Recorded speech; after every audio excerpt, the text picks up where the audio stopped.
depuis un poste client, après avoir désactivé le pare-feu du serveur, on va vérifier que l'on peut se connecter. Et déjà on va commencer par envoyer un ping. Donc depuis mon poste client Windows 7 vers le serveur.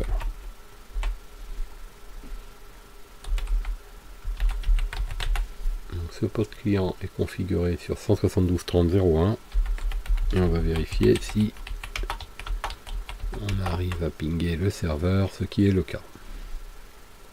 Donc si on arrive à atteindre le serveur par un ping, on doit pouvoir utiliser la connexion au bureau à distance.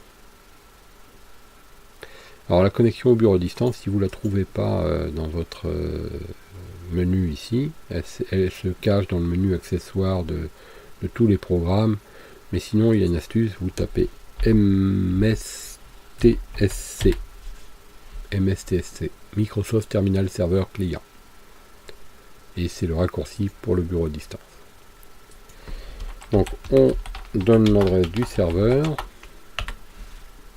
Normalement on doit trouver une fenêtre, on va donner le mot de passe du compte administrateur. Il va se passer un certain temps parce que le poste Windows 7 ici est en train d'essayer de négocier un certificat de sécurité avec le serveur, donc ça prend un certain temps.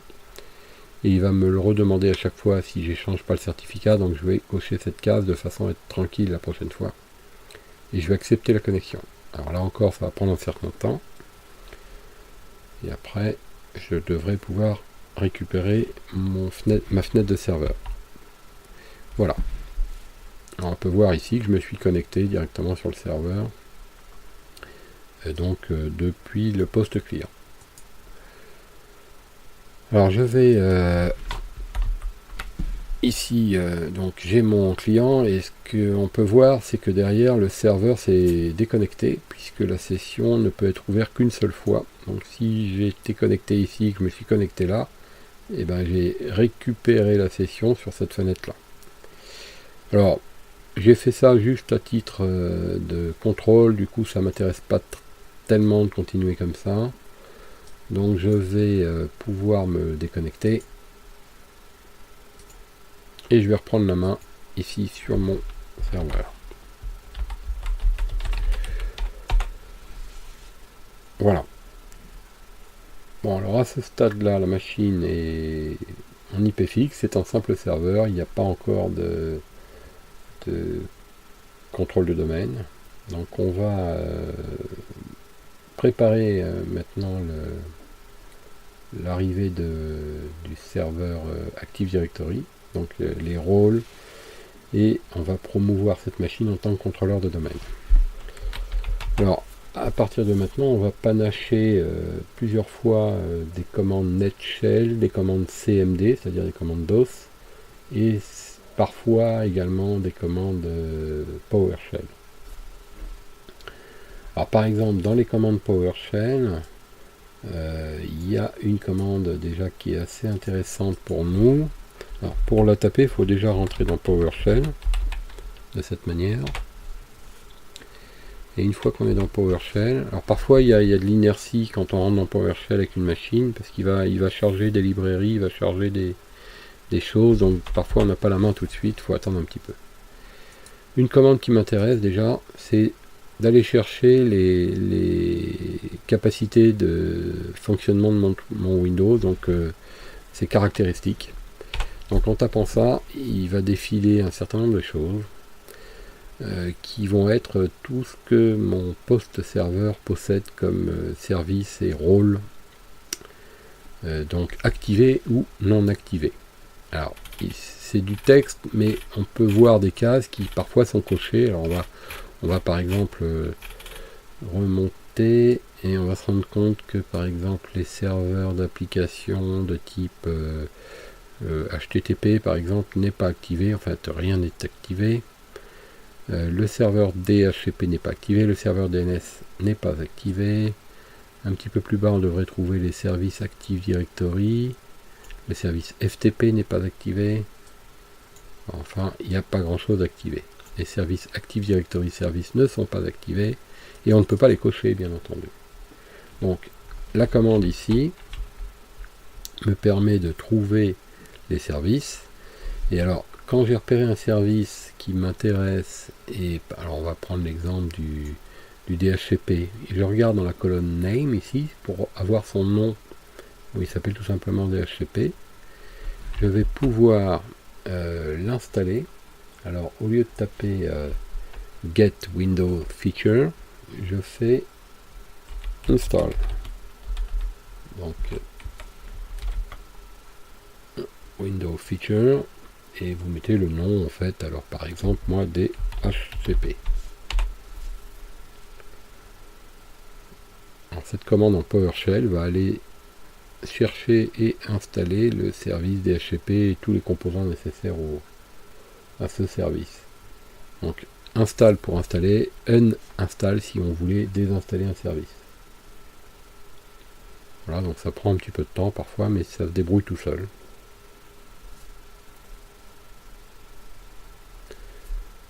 Voilà, donc on va le laisser faire. On voit ici une petite évolution, hein, c'est pas excessivement joli au niveau de l'ergonomie, mais enfin c'est suffisant pour comprendre ce qui se passe. Voilà, 92% ne va pas être loin de finir. Alors, j'ai mis le DHCP, c'est pas innocent, hein, je voudrais effectivement que le service DHCP puisse servir à mes postes clients tout à l'heure. Mais faut pas oublier le DHCP que si on veut utiliser notre DHCP serveur dans un environnement Active Directory, il faudra l'autoriser. Donc pour l'instant, je vais le laisser de côté, mon DHCP, et on va installer Active Directory. On peut retourner voir avec Get Window Feature pour voir si le DHCP est activé, mais d'ores et déjà ici, vous voyez, quand on a fini de l'installation, on a un indicateur ici qui nous dit que c'est terminé avec succès. Donc si je tape ça et que je remonte dans ma fenêtre, je vais pouvoir constater que le DHCP est bien coché. Voilà. Alors, prochaine étape, donc installer un contrôle du domaine. Alors pour faire ça, il y a une commande qui est un peu la même que celle du DHCP, mais ça concerne les domaines Active Directory. Donc la commande, elle commence pareil, hein, install Window Feature. Donc voilà, c'est la même commande que ça, mais alors comme je l'ai mis en mémoire, je vais la coller ici. Voilà la commande qui permet donc d'installer Active Directory sur cette machine serveur. AD-domaine-services. On fait entrer. Ça peut prendre un petit peu de temps là encore. Il y a pas mal de choses à aller prendre sur le disque dur.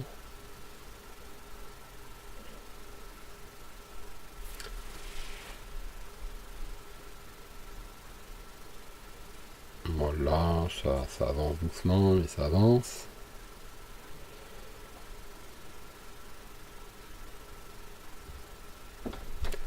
Voilà, alors on a une alerte qui nous indique que le serveur en fait n'est pas configuré pour faire les mises à jour. Du coup, effectivement, c'est pas conseillé, mais on verra plus tard pour configurer les mises à jour automatiques de Windows. Mais pour l'instant, on n'a pas de passerelle, on n'est pas connecté sur Internet. Du coup, elles vont pas pouvoir se faire. Prochaine étape, on va tenter de déployer directement notre domaine. Donc en déployant une forêt dans laquelle on va avoir notre premier domaine. La commande est assez simple.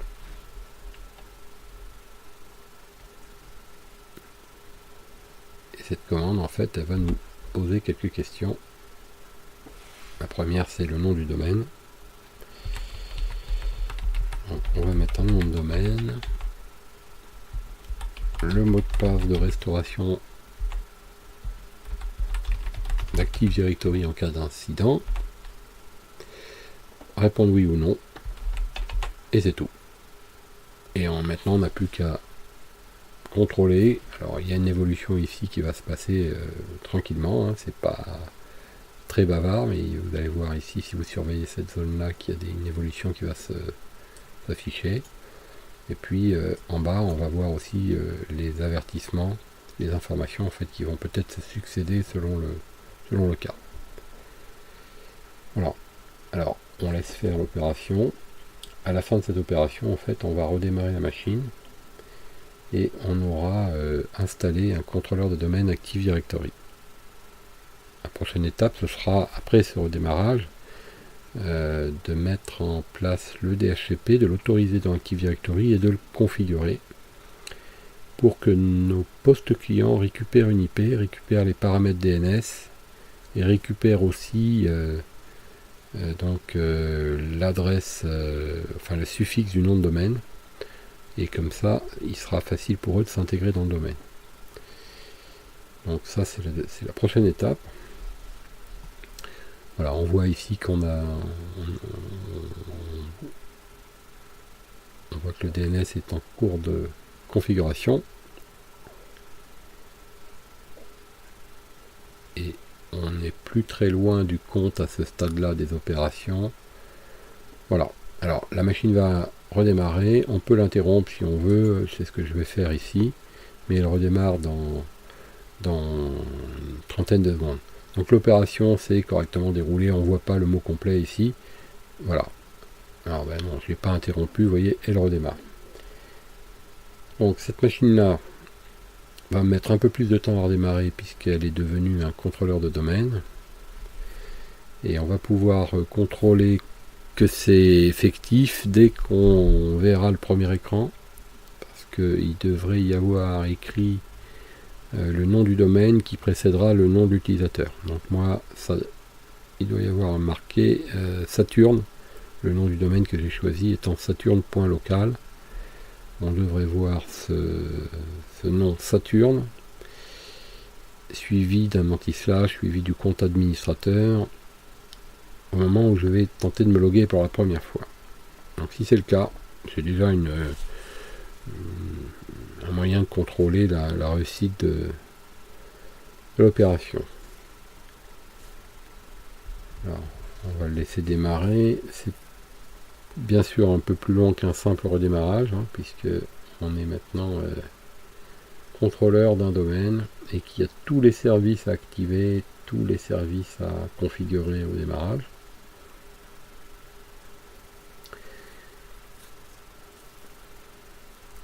Voilà. On surveille l'activité du disque dur ici en observant un petit peu le voyant qui est ici. Là, moi je suis sous VirtualBox là, pour cette démonstration, donc on voit qu'il y a de l'activité. Il y a aussi l'activité réseau. Et la machine va commencer à configurer tous ces services. On va pouvoir se rendre compte dès qu'on aura ouvert notre session que par rapport à tout à l'heure, avec la commande netstat, on va avoir beaucoup plus de services de démarrer. Et on va pouvoir notamment trouver le service Kerberos, le service DNS, le service LDAP, qui permettra de s'assurer que notre serveur est en bonne santé. Alors on va faire en sorte que notre poste client obtienne une adresse IP. C'est la prochaine étape que l'on va voir dès qu'on aura démarré cette session. Voilà. On voit notre première connexion. Donc effectivement, le nom de domaine précède le nom de l'utilisateur. On est donc bien en présence d'un domaine et plus d'un simple serveur. Sinon, rien de changé, on n'a qu'une fenêtre, on n'a toujours pas de mode graphique et il n'est pas question de passer en mode graphique désormais. Alors maintenant, ce qui est intéressant, c'est d'activer en fait notre service DHCP et d'autoriser sur le domaine. Donc la commande c'est celle-ci et on met, alors il n'y a pas de E à la fin de name ici, et on met le nom du domaine auquel on veut donner l'autorisation. Ah oui, alors attention, cette commande ici, si je la tape ici, comme ça, il y a une erreur parce que j'ai oublié de passer en PowerShell. Voilà, c'est une commande PowerShell. Donc, il faut toujours vérifier.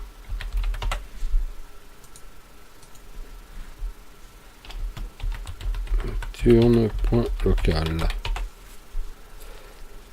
Voilà, donc il se passe rien a priori, mais notre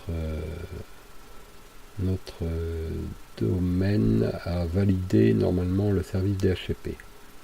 Alors le service DHCP il est validé, mais maintenant il y a toute une configuration à faire dessus. Alors là il y a plusieurs possibilités, on peut la faire avec le mode PowerShell ou avec le mode NetShell.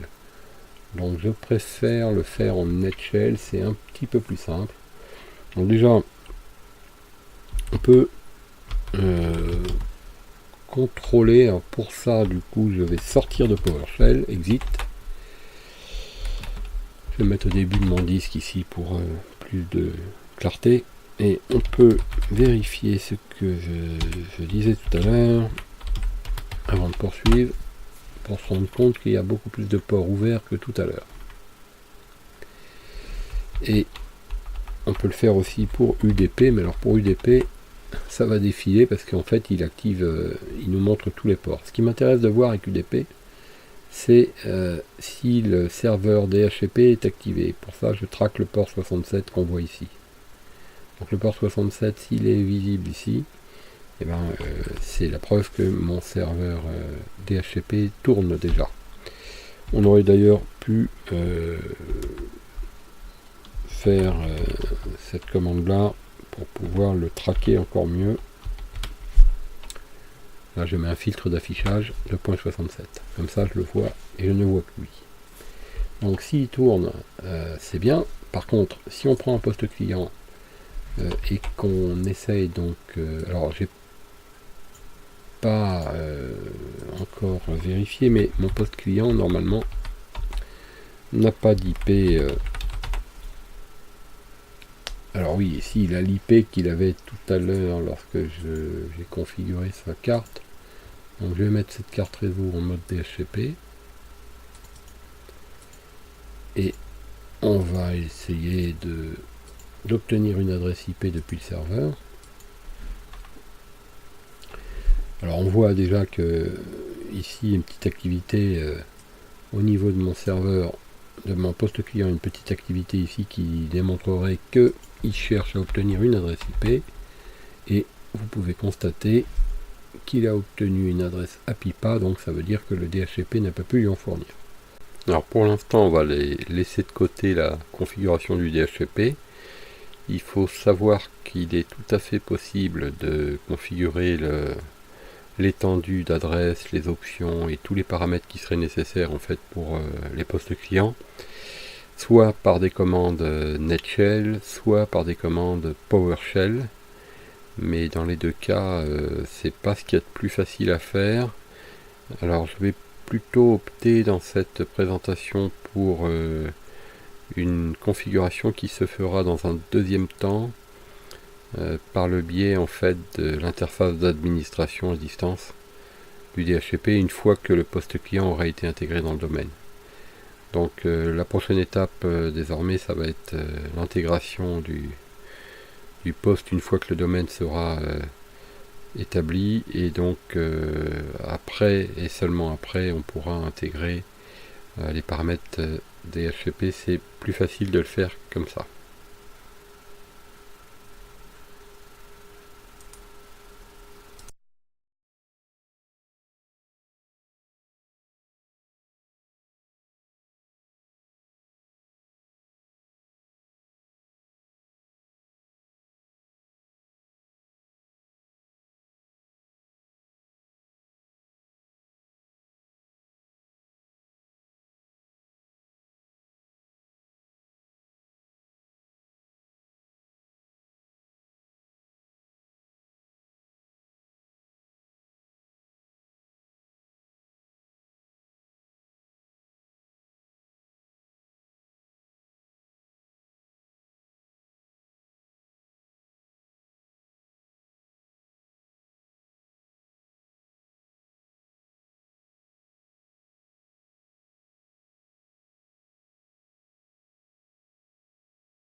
S'il tourne, c'est bien. Par contre, si on prend un poste client et qu'on essaye donc...